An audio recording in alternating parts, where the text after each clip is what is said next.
الشيطان الرجيم بسم الله الرحمن الرحيم سبح لله ما في السماوات وما في الأرض وهو العزيز الحكيم۔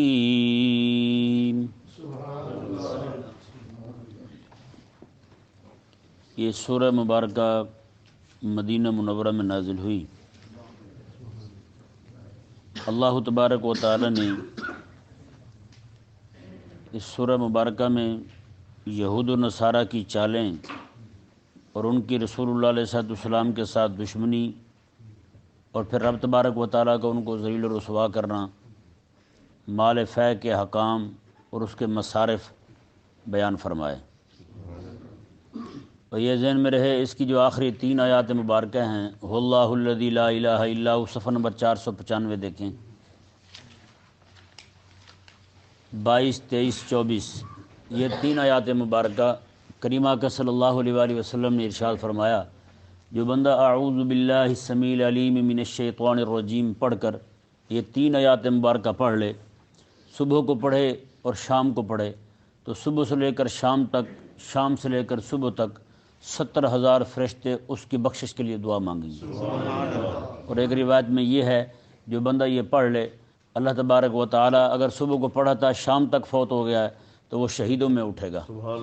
شام کو پڑھ لیا ہے، صبح تک اگر کسی بھی وقت فوت ہو گیا ہے تو وہ بھی قیامت والے دن شہیدوں کے ساتھ اٹھے گا۔ یہ کوشش کر کے 3 آیات مبارکہ یاد کر لیں، نہیں تو پھر جیسے نماز پڑھنے آتے ہیں تو دیکھ کے پڑھ لیا کریں۔ اللہ تبارک و تعالی نے ارشاد فرمایا، سبح للہ ما فی السماوات و ما فی الارض، میں کہ جو کچھ بھی زمینوں میں ہے، جو کچھ بھی آسمانوں میں ہے، سب کا سب اللہ تبارک و تعالی کی تسبیح پڑھتا ہے۔ وَهُوَ الْعَزِيزُ الْحَكِيمُ، وہی غلبے والا حکمت والا ہے۔ یہ ذہن میں رہے، یہاں سے آگے بنو نذیر ایک یہودیوں کا قبیلہ تھا، انتہائی یہودی ہو کمینہ نہ ہو ایسا ہو نہیں سکتا۔ تو یہ بنو نذیر جو ہے آقا علیہ السلام جیسے مدینہ منورہ میں تشریف لائے تو انہوں نے آقا علیہ السلام کے ساتھ معاہدہ کیا۔ انہوں نے کہا کہ نہ تو ہم آپ کے ساتھ جنگ کریں گے اور نہ ہی آپ کے کسی دشمن کے ساتھ تعاون کریں گے، آپ کے دشمن کے ساتھ بھی تعاون نہیں کریں گے اور نہ ہی آپ کے دشمن کے ساتھ لڑیں گے کہ آپ کے ساتھ مل کر ہم اس سے لڑیں، یہ بھی نہیں ہوگا کہ آپ کے دشمن کی مدد کریں، یہ بھی نہیں ہوگا، اور آپ سے لڑیں، یہ بھی نہیں ہوگا۔ یہ بنو نذیر کی یہودیوں نے آقا علیہ السلام کے ساتھ معاہدہ کیا۔ اب ہوا یہ کہ ابھی یہ شک میں مبتلا تھے آقا علیہ السلام کی نبوت کے معاملے میں۔ ادھر اللہ تبارک و تعالی نے بدر کے اندر فتح عطا فرمائی آقا علیہ السلام کے صحابہ کو، تو انہیں یقین ہو گیا کہ یہ سچے نبی ہیں۔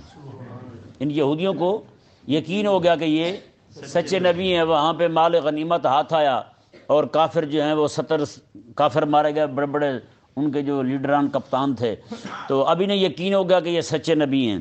اچھا، کچھ عرصے بعد احد کا واقعہ ہو گیا، تو احد میں جو ہے وہ بظاہر اہل اسلام کو نقصان ہوا، تو اب انہیں پھر شک ہو گیا، اب انہیں یقین ہو گیا کہ یہ نبی نہیں ہیں۔ جی، اس سے یہ بات ظاہر ہوتی ہے کہ یہ چیزیں دیکھ کر کے، مال کا آنا دیکھ کے بندے کا ایمان بڑھے، کم ہوتا دیکھ کے ایمان کم ہو جائے، یہ مومن کی شان نہیں ہے، یہ یہودیوں کی شان ہے۔ یہودیوں کی بات ہو سکتی ہے، یہودیوں کو یہ رویہ ہو سکتا ہے۔ ابھی 3-4 دن پہلے ایک بندہ یہیں پہ آ گیا، میں اوپر ہی بیٹھا کام کر رہا تھا، وہ کہنے لگا میں کلمہ پڑھنا چاہتا ہوں، مسلمان ہونا چاہتا ہوں۔ وہ یہاں پہ ایک بھائی ہیں، وہ نماز پڑھنے آتے ہیں، وہ اسے لے کے یہاں آ گئے، تو جہاں جو قاری صاحب پڑھاتے ہیں ان سے وہ ملا بندہ، تو مل کے تو کہنے لگے مسلمان، کلمہ پڑھا دیا انہوں نے فوراً اسے۔ تو بعد میں انہوں نے کہا جی میرے ساتھ ملاقات کرا دیں، تو لے آئے میرے پاس۔ مجھے کہنے لگا جی دیکھیں اگر آپ نے میرے اندر داخل نہیں ہوا، پہلے میرے ذہن میں آیا، میں نے کہا یہ چندہ اکٹھا کرنے کا سسٹم ہوگا۔ تو جیسے اندر داخل ہوا نا تو مجھے کہنے لگا، بیٹھ کے تھوڑی دیر باتیں ہوئی، تو میں نے کہا جی اسے بوتل پلا دیں، بوتل دی اسے پینے کے لیے، تو کہنے لگا جی مجھے یہ منع ہے، مجھے چائے پلا دیں۔ بسکٹ اسے دیے، کہنے لگا یہ بھی منع ہے، مجھے کچھ اور کھلا دیں۔ میں کہا بھی تو چنگا مسلمان بڑے، ہر شے تیری منع ہوگی، حلال منع ہوگی، نہ مریں۔ اچھا، بعد میں وہ کہنے لگا جی آپ نا اس طرح کریں کہ اگر آپ نے میرے ساتھ تعاون نہ کیا تو پھر میرا دل ٹوٹ جائے گا، اسلام سے دل ٹوٹ جائے گا میرا۔ میں نے اسے کہا، میں نے کہا تو نے لا الہ الا اللہ مولوی رسول اللہ پڑھنا ہے یا لا الہ الا اللہ محمد رسول اللہ پڑھنا ہے جی؟ لا الہ الا اللہ محمد رسول اللہ پڑھنا ہے، تو نے کلمہ پڑھنا ہے خدا کے لیے، رسول اللہ علیہ السلام کا دین قبول کرنا ہے، اور تو باتیں ایسی کر رہا ہے کہ جیسے جناب میرا کلمہ پڑھ رہا ہے تم ہیں؟ جن کا تو نے کلمہ پڑھا ہے وہ تو تیرا دل ہی نہ توڑیں گے۔ اگر ٹوٹا بھی صحیح دل تو ہماری طرف سے ٹوٹے گا تیرا۔ آج 60 سال تیری عمر ہو گئی، عیسائی بھی رہا ہے پہلے، اسلام کی طرف تو اب آیا نا، تیرا عیسائیوں نے دل نہیں توڑا تھا؟ توڑا تو ہوگا نا کسی نہ کسی بات پہ، تو پھر کیا خیال ہے تو عیسائیت سے اس وقت بدزن کیوں نہیں ہوا؟ 60 سال تیرے ساتھ یہ ہوتا رہا، بدزن کیوں نہیں ہوا عیسائیت سے تو؟ میں تو سمجھ گیا ساری گیم کیا ہے۔ جب ہاتھ ملایا نا اس نے اچھی طرح دیکھا کہیں ہو سکتا ہے پیسے ہوں، میں نے کہا پیسے ضرور ہیں لیکن تیرے لیے نہیں۔ اچھا وہ مولوی صاحب جو میرے پاس لائے بیچارے وہ بھی بھولے بھالے تھے، میں نے اسے بھیجا، میں نے کہا یار اسے نا آپ دعوت اسلامی کے مرکز میں جمع کراؤ، وہیں پہ وہ کہنے لگا میں بڑا اچھا کوک ہوں۔ میں نے کہا اسے وہاں پہ کوک لگا دیں یا ہوک لگا دیں، وہیں پہ خود ہی کام لیتے رہیں گے، 30-40 ہزار تنخواہ بھی دیں گے، مزے اڑاتا رہے گا یہ۔ لیکن وہ تو کسی اور گیم میں تھا، میں یہاں آؤں گا 4 ہار پہنائیں گے، وہ روئیں گے دھوئیں گے، 4 پیسے دیں گے، مجھے روانہ کر دیں گے، پھر اگلے دن کسی اور مولوی کے پاس۔ یہ عجیب کہانی چل رہی ہے، ہر طرف گیمیں چلا رہے ہیں لوگ، نعوذ باللہ من ذالک۔ اچھا مولوی صاحب کو میں نے کہا یہ ٹھگ بندہ ہے، یہ کوئی اسے اسلام کے ساتھ محبت نہیں ہے، یہ صرف ڈرامہ بازی ہے۔ اب وہ کہنے لگے کہ جناب وہ میرے پاس بھی بندہ ایک آیا جمعے کو، جہاں وہ جمعہ پڑھاتے ہیں، بندہ آیا، کہتے رونے لگا دھونے لگا، کہتے میں کلمہ پڑھنا چاہتا ہوں، مسلمان ہونا چاہتا ہوں۔ میں نے کہا ٹھیک ہے پڑھو کلمہ۔ کہتا میں نے کلمہ پڑھا دیا۔ کہنے لگا اب مجھے گھر والوں نے نکال دینا ہے تو پھر میں کیا کروں گا؟ کہتا میں نے اعلان کر دیا پیسے دیں۔ کہتا میں نے بھی تیش میں آ کے 500 نکال دیا، لوگوں کے دل نرم ہوا پڑے تھے، سب نے نکال دیے۔ میں نے کہا جی آپ کو سرٹیفکیٹ بنوا کے دیتے ہیں اسلام کا۔ کہتا وہ میرے پاس ہے پہلے۔ کہتا میں نے جب دیکھا تو 2011 کا بنا ہوا تھا۔ میں نے کہا وہ 2011 میں اسلام قبول کر کے 2022 تک پورے 11 سال میں نے کہا وہ ان سے وصولیاں کر رہا ہے کہ میں نے تمہارا مذہب قبول کیا ہے۔ میں نے کہا انہیں کہو کہ بے حیا لوگو تم یہ بتاؤ جب تم عیسائی تھے اس وقت بھی بھیک مانگتے تھے ہیں؟ یہ بھیک مانگنے کا یہ جو لگا ہوا ہے نشان وہ ہمارے ہی ماتھے پر ہے۔ مسجد کے باہر گلا ہو تو ہمارے، کبھی چرچ کے باہر گلا نہیں دیکھا ہوگا آپ نے، کبھی مندر کے باہر گلا نہیں دیکھا ہوگا آپ نے۔ مدرسے کے لیے جناب چندے کے گلے ہوں تو وہ بھی ہمارے، بھکاری ہوں تو وہ بھی ہمارے۔ کسی اور مذہب کے بھکاری کیوں نہیں نظر آتے بھلا بتائیں؟ ہمارا ہی مذہب تمہیں ملا کہ نہ بھیک مانگنے کے لیے تم نے کہا کہ چلو بظاہر کلمہ پڑھ لیتے ہیں، بھیک مانگنے کے اس میں اچھے نہ وسائل ہیں، ذرائع ہیں، لوگ جو جلدی مان جاتے ہیں، تو پھر ادھر ہی مسلمان اپنے آپ کو کہہ کے بھیک مانگتے رہتے ہیں۔ یہ اس کی اس بات سے مجھے یاد آیا سارا قصہ کہ اس نے کہا کہ اگر آپ نے نہ دیا، تعاون نہ کیا میرے ساتھ تو میرے دل ٹوٹ جائے گا۔ اچھا وہ جو لڑکا میرے پاس لایا تھا نا، میں نے اسے فون کیا، میں نے کہا خدا کے بندے اسے پیسے شیسے نہ دینا، یہ بندہ ٹھگ ہے۔ مجھے کہنے لگا جی میں 300 دے رہا ہوں اسلام کے نام پہ، یہ بھی قربان ہے۔ میں نے کہا تیرے جیسے پاگل ہوتے ہیں۔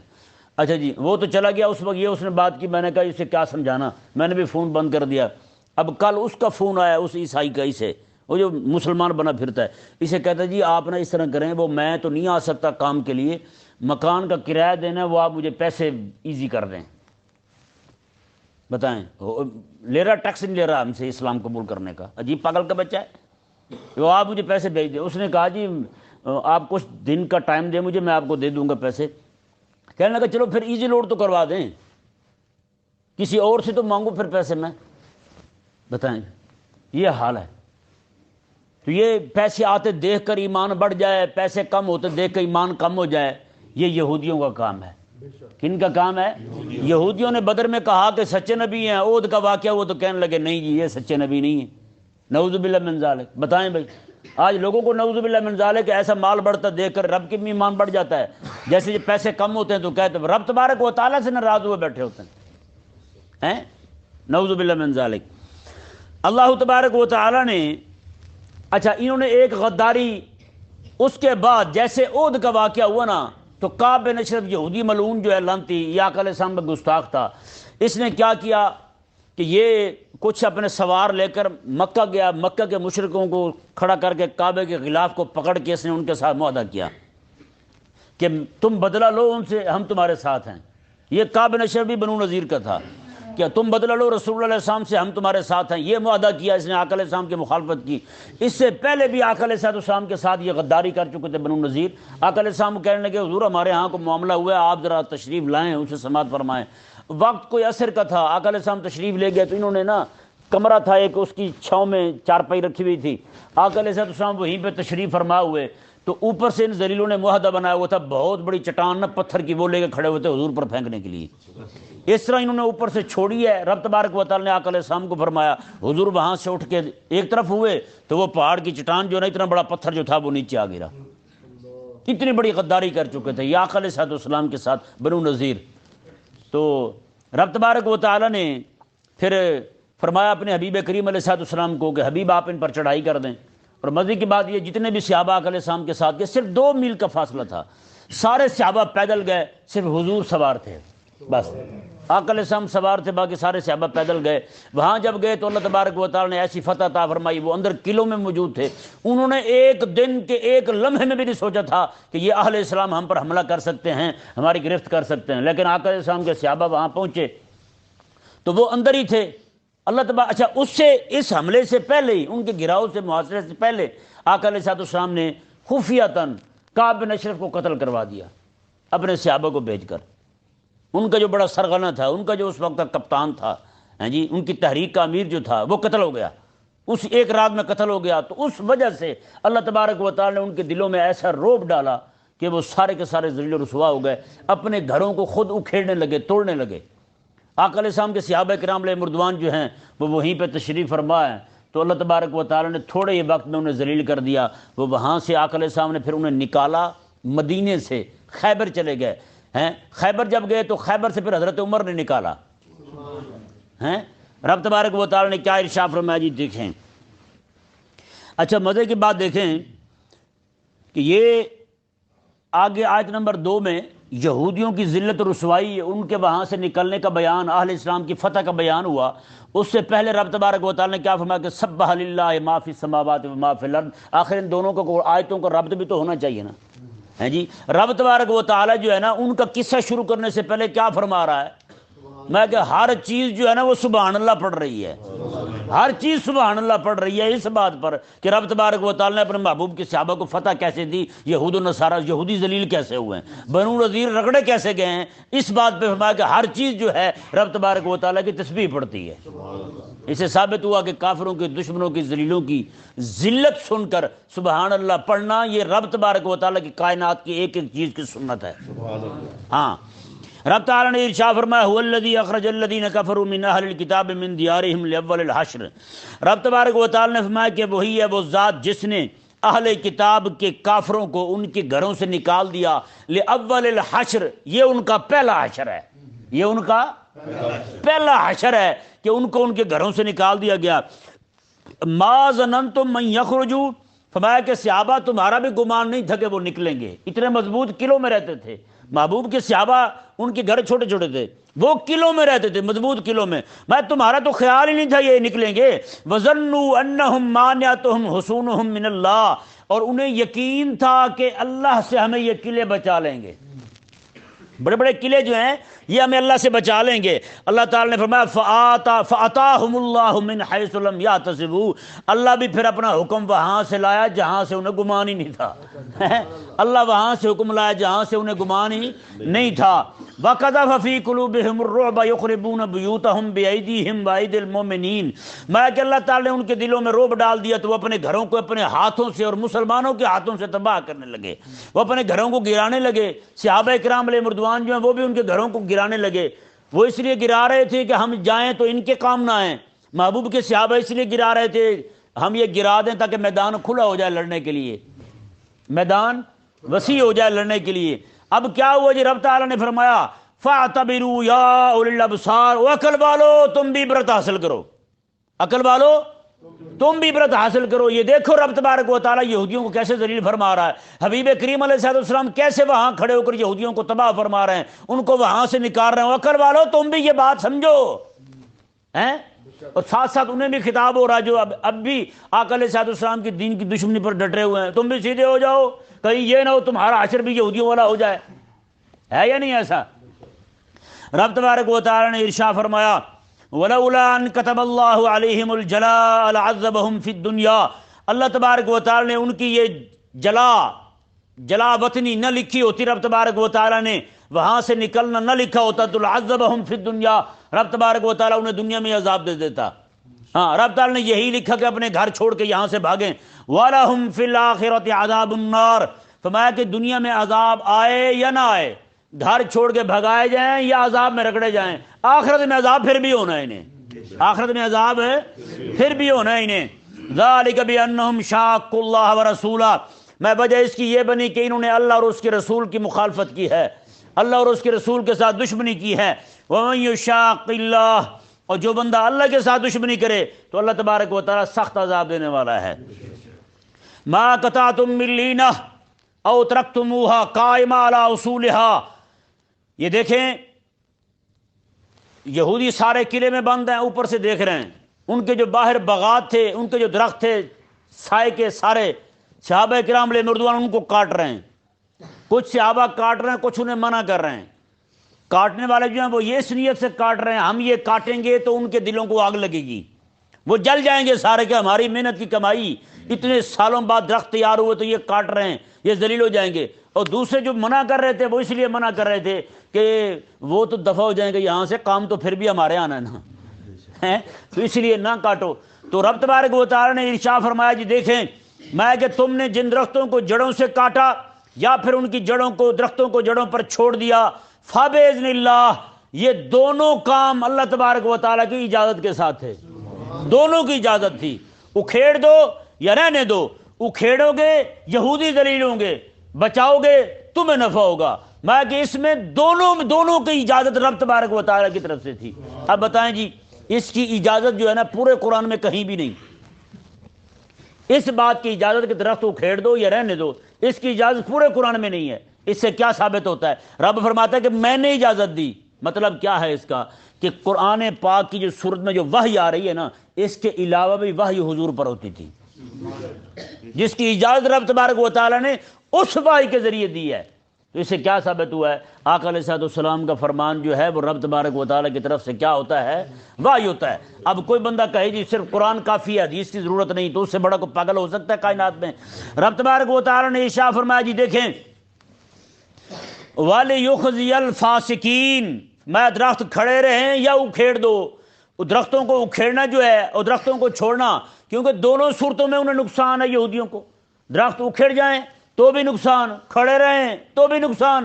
رب تعالیٰ نے فرمایا کہ یہ دونوں حکموں کی اجازت رب تعالیٰ نے اس لیے دی ہے لِيُخْزِيَ الْفَاسِقِينَ، تاکہ اللہ تبارک و تعالیٰ فاسقوں کو ذلیل فرمائے۔ اس سے ثابت ہوا کوئی ایسا کام کرنا جس کے ساتھ رب رسول کا دشمن ذلیل ہو جائے، ایسا کام کرنا بالکل جائز ہے۔ سمجھ آیا نا مسئلہ؟ ہاں، جب اللہ تعالیٰ اس مسلمانوں کو کوئی فتح عطا فرما دے تو اس وقت گولے چھوڑنا بھی جائز ہے، پٹاخے چھوڑنا بھی جائز ہے۔ ویسے پٹاخے چھوڑنا جائز نہیں ہے، سمجھ آیا نا؟ شب رات کو آگے پیچھے پٹاخے چھوڑنا، شادی پہ پٹاخے چھوڑنا جائز نہیں ہے، لیکن جب اللہ تعالیٰ فتح عطا فرما دے جس سے کافروں کو ذلیل کرنا مقصود ہو ہیں، اس وقت تو وہ کام بھی حلال ہو جاتا ہے جو ناجائز ہو۔ آقا علیہ السلام کے صحابہ مدینے پہنچ رہے ہیں، مکے پہنچ رہے ہیں، کسی نے افواہ پھیلا دی کہ وہ تو بھئی انہیں بھوک لگی ہوئی ہے، سفر سے آئے ہیں، بخار ہے، بیمار ہیں، وہ تو نہیں لڑ سکتے۔ جب وہاں پہنچے کافر سارے بیٹھے دیکھ رہے ہیں، آقا علیہ السلام نے صحابہ کو فرمایا میں ذرا ایک کندھا باہر نکال لو ہیں، اور فرمایا کہ کندھا باہر نکال کے ذرا اس طرح کر کے ٹرو نا، سینہ نکال کے ذرا رمل کر کے چلو نا یہاں ہیں، تاکہ ان کو پتہ چل جائے۔ ہاں جی، جب وہ چلے نا محبوب علیہ السلام کے صحابہ، بھئی اکڑنا تو حرام ہے، ہر جگہ حرام ہے، تو رب کے گھر میں کعبے میں کھڑے ہو کے وہاں اکڑنا، میں نہ یہ اکڑنا جو ہے نا اس لیے ہے کہ رب رسول کے دشمن ذلیل ہو رہے ہیں۔ اب وہ چیز جو حرام تھی وہ حلال ہو رہی ہے نہیں ہو رہی ہیں جی؟ تو یہ پتہ نہیں مولویوں کو سمجھ کیوں نہیں آتی۔ بابا جی ایک جگہ گئے بیان کرنے، وہاں لوگوں نے پٹاخے چھوڑ دیے تو کہنے لگے نہیں جی یہ تو حلال نہیں ہے۔ میں نے کہا واقعی حلال نہیں ہے، لیکن جب بابا آئے تو اس وقت چھوڑنا حلال ہے۔ کہیں گے جی اپنے بابے کے لیے حلال کر لیتے، میں نے کہا نہیں، بابے کو رب تعالیٰ نے روپ دیا ہوا تھا، ہاں بابے کی بات ہی اور تھی، کہ نہیں سمجھ آئی؟ اب بتائیں نا، جب وہ کافروں کا دشمن سعد حسین رضوی چھوٹ کے آیا تو پٹاخے چھوڑے انہوں نے، شادی پہ چھوڑے نہیں چھوڑے؟ تو اس سے کیا ثابت ہوتا ہے؟ جب دشمنوں کو جلانا ہو نا تو پھر ایسے کام کرنا ٹھیک ہوتا ہے، کہ نہیں سمجھ آیا؟ تو صحابہ کرام علیہ رضوان درختوں کو کاٹ رہے ہیں، رب فرماتا ہے یہ کاٹنا بھی تمہارا جائز ہے۔ رب تعالیٰ نے تو لکھ دیا تھا کہ یہ ملنے ہی صحابہ کو ہیں، محبوب علیہ السلام کو ملنے ہیں، پھر اکھڑے جا رہے ہیں۔ رب فرماتا ٹھیک ہے، میں کہ تم یہ دیکھ رہے ہو درخت اکھڑ رہے ہیں، تم یہ نہیں دیکھتے کہ ان کے دلوں پہ آرے چل رہے ہیں۔ انہیں نہیں سمجھ آئے اس بات کی، تو بندہ کسی کو دیکھ لے، ساتھ ہمسایہ ہو یا رشتہ دار ہو، بندہ اس کو شادی پہ نہ بلائے اور اپنے بیٹے کو دلہا بنا کے باہر کھڑا کر دے، تو اس کی ایک ایک شے میں خامی نظر آئے گی۔ لے کون سے کپڑے پہنے ہوئے ہیں، میں نے خود دیکھے ہیں، اس کے اوپر سالن کا داغ لگا ہوا تھا۔ میں نے کہا کہ وہ بلا لیتے تو پھر کچھ بھی نظر نہ آتا، چاہے اس کو جناب وہ گندگی کیوں نہ لگی ہوتی ہیں، اب تمہیں وہ بھی نظر آ رہا ہے۔ ہاں جی، کپڑے جو اس نے دلہن کو پہنائے ہوئے تھے کس کام کے تھے؟ میں نے خود دیکھے، وہ لنڈے کے کپڑے تھے جی، ہیں بتائیں جی۔ یہ کیڑے نکالنا، یہ مونگ دل رہے ہیں ان کے سینوں پر، انہیں جو تکلیفیں ہو رہی ہوتی نا وہ بھی بڑی مزے کی ہوتی ہیں۔ بہرحال اللہ تبارک و تعالیٰ مسلمانوں کو اس مرض سے بچائے جی۔ رب تبارک و تعالیٰ نے جی اس آیت مبارکہ میں فرمایا، کیونکہ یہاں جنگ نہیں ہوئی، صحابہ کرام علیہ مردوان کو اپنے گھوڑے خچر یا اپنی سواریاں بھی نہیں لے کر گئے تھے، ایسے پیدل ہی گئے، حضور ہی سوار تھے، تو مال فے جو یہودی سامان چھوڑ کے وہاں سے بھاگے تھے مدینے سے، تو وہ مال جو ملا وہ کس کا ہے؟ رب تبارک و تعالیٰ نے یہ حکم بیان فرمایا اس آیت مبارکہ میں، ما افاء اللہ علی رسولہ من اہل القریٰ، رب تبارک و تعالیٰ نے جو بستی والوں سے مال عطا فرمایا اپنے حبیب کو، فللہ وللرسول، یہ اللہ کا ہے اور اس کے رسول کا ہے، والذی القربیٰ قریبی رشتہ داروں کا ہے، والیتامیٰ یتیموں کا ہے، مسکینوں کا ہے، وابن سبیل اور مسافروں کا ہے، کہ لا یکون دولۃ بین الاغنیاء منکم، یہ وجہ بیان فرمائی رب تبارک و تعالیٰ نے، اس لفظ نے، اس جملے نے، کہ لا یکون دولۃ بین الاغنیاء منکم، سرمایہ داری، یہ جو انگریزوں کا بنایا نظام ہے اس کی جڑ کاٹ دی۔ رب تبارک و تعالیٰ نے فرمایا یہ اس لیے ہم نے حکم دیا ہے تاکہ مال جو ہے نا وہ صرف امیروں میں ہی نہ گردش کرتا رہے، مال امیروں میں ہی نہ گردش کرتا رہے۔ یہاں کیا ہو رہا ہے، ایک امیر سے نکلا دوسرے امیر کے پاس گیا، ہیں جی، وہ ایک بندہ ہے یہاں کا کوئی احمد بخش سیال ہے، اس نے لوگوں کو کروڑوں روپے ٹھگ لیے، اربوں روپے ٹھگ لیے، موٹر سائیکل کی کمپنی بنا کے، پتہ نہیں کون سی کمپنی تھی، اربوں روپے ٹھگ لیے اس نے۔ اب غریب بیچارے در در منہ مارتے پھرتے ہیں، انہوں نے پکڑ لیا حکومت نے اسے، وہ پیسے اس سے نکلے ادھر گئے، ہیں جی، غریبوں کو نہیں ملے۔ کیسے سرمایہ دارانہ نظام ہے یار ان کا، غریب کے ہتھے کوئی شے نہیں چڑھتی، غریب کسان ہے بیچارہ، ہے یا نہیں، اس کی ہر چیز کا ریٹ وہی طے کریں گے سرمایہ دار، سپرے اس کا ریٹ ہے، گندم بیچنا ہے ریٹ اس کا ہے، کوئی چیز بیچنی ہے ریٹ اگلے کا ہے، غریب کا کچھ نہیں ہے، کسان بیچارے کا کچھ نہیں ہے، آپ جہاں بھی چلے جائیں غریب کا کوئی ریٹ نہیں ہے۔ اب جیسے آپ دیکھ لیں مثال کے طور پر کوئی غریب ہے لوہا لے کے فیکٹری میں تیار کرتا ہے، تیار کر کے لوہا لینے جائے گا تو ریٹ لوہے والے کا، جب دینے جائے گا تو ریٹ اگلے کمپنی والے کا، غریب کو کیا بیچارے گا؟ تو یہ سرمایہ داری ہے بھائی۔ رب تبارک و تعالیٰ میں کہ لا یکون دولۃ بین الاغنیاء منکم، یہ نہ ہو کہ مال جو ہے نا وہ صرف امیروں میں گردش کرتا رہے، بھی زرداری سے نکلا تو نواز شریف کے پاس، اس سے نکلا تو اس کے پاس، عمران خان کے پاس ایماندار لیڈر آیا پہلا پاکستان میں، کہ ہر چیز تباہ کر گیا ہے، غریب کے پاس پھر بھی کچھ نہیں آیا، ہے یا نہیں ایسا؟ رب تبارک و تعالیٰ نے ارشاد فرمایا جی دیکھیں، وما آتاکم الرسول فخذوہ، جی ہاں، وما افاء اللہ علی رسولہ منہم، فرمایا کہ اللہ تبارک و تعالی نے جو مال غنیمت اپنے حبیب کو عطا فرمایا ہے، فما اوجفتم علیہ من خیل ولا رکاب، یہ اصل میں صحابہ کرام علیہ مردوان اسلام کے آنے سے پہلے جب بھی کوئی جنگ ہوتی تھی تو جنگ بغیر زور کے فتح ہو جاتی، تو اس وقت یہ ہوتا تھا کہ مال جو ہے نا اس کا چوتھا حصہ ان کا لیڈر لے لیتا تھا، رہنما لیتا تھا جو سپہ سالار ہوتا تھا، باقی سارا آپس میں تقسیم کر دیتے، غریبوں کو بھی کوئی سر درد کی گولی دے دی یا کوئی چیز اس طرح کر کے دے دیتے تھے۔ تو رب تبارک و تعالیٰ نے کہ محبوب علیہ السلام کے صحابہ نے بھی یہی عرض کیا، حضور آپ چوتھا حصہ لے لیں، باقی سارا ہم بانٹ لیتے ہیں۔ رب تبارک و تعالیٰ نے فرمایا نہ، اب ایسا نہیں چلے گا، اب آ گیا ہے اسلام، تو آقا علیہ السلام نے کیا کیا جی، اس کی تقسیم ایسے فرمائی، جتنا مال تھا آقا علیہ السلام نے اس میں سے مہاجرین کو عطا فرمایا اور انصار کے صرف 3 لوگوں کو عطا فرمایا جو انتہائی غریب تھے، بس باقی سارا حضور نے مہاجرین کو عطا فرمایا۔ رب تبارک و تعالی نے ارشاد فرمایا فما اوجفتم علیہ من خیل ولا رکاب، فرمایا کہ یہاں تمہارے نہ تو کوئی گھوڑے دوڑے ہیں نہ ہی تمہارے اونٹ دوڑے ہیں، 2 میل تم نے سفر کیا پیدل، یہاں خود ہی آ گئے ہو، اس لیے فرمایا نہ اس میں سے تمہیں کچھ نہیں ملنا، ولکن اللہ، یسلط رسلہ علی من یشاء، یہ اللہ تبارک و تعالی ہے اپنے رسول کو جہاں چاہتا ہے جس پر چاہتا ہے تسلط عطا فرماتا ہے۔ واللہ علی کل شیء قدیر، اللہ تبارک و تعالی ہر چیز پر قدرت رکھنے والا ہے۔ لیں جی آگے اللہ تعالیٰ نے ارشاد فرمایا وما آتاکم الرسول فخذوہ، جو کچھ حبیب کریم علیہ السلام تمہیں دیں وہ لے لو، وما نہاکم عنہ فانتہوا، جس سے منع کریں اسے رک جاؤ۔ اب بتائیں جی اس کا تعلق دو چیزوں کے ساتھ ہے۔ کتنی چیزوں کے ساتھ ہے؟ دو چیزوں کے ساتھ ہے۔ ایک تو یہ کہ حبیب جو حکم دیں وہ لے لو، جس سے منع کریں اسے رک جاؤ۔ دو چیزیں ہو گئی ہیں جی، ایک چیز کے تحت دو چیزیں آ گئی، جو لے دیں لے لو، جس سے منع کریں اسے رک جاؤ۔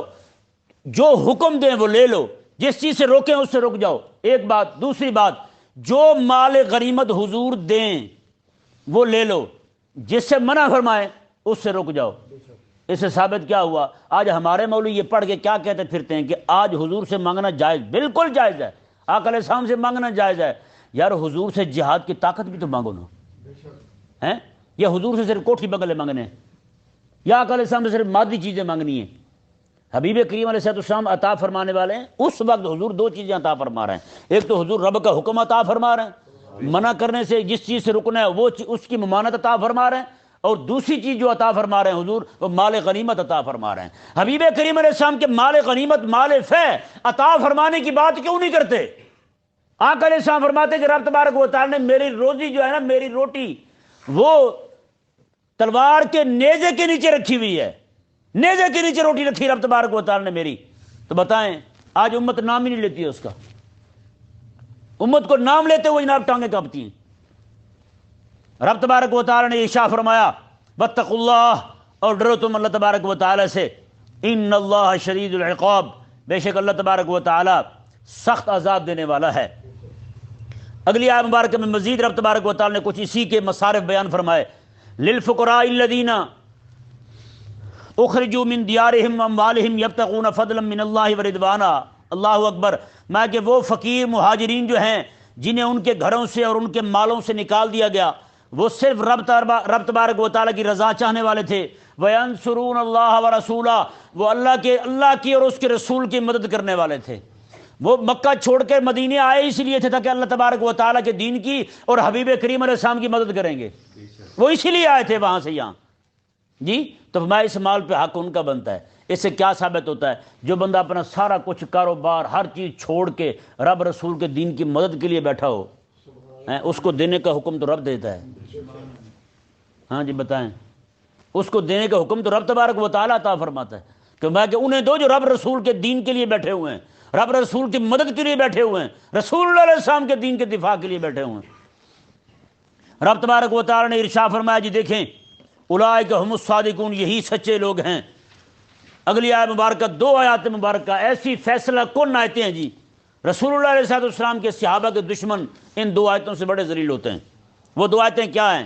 اللہ تعالیٰ نے فرمایا والذین تبوؤا الدار والایمان من قبلہم، میں کہ اور وہ لوگ جنہوں نے پہلے ہی سے اس دار کو یعنی اس مدینے کو اور ایمان کو، اللہ اکبر، مدینے کو رب نے ایمان قرار دیا ہے کیونکہ مدینے کی محبت ایمان ہے نا، مدینے کی محبت کیا ہے؟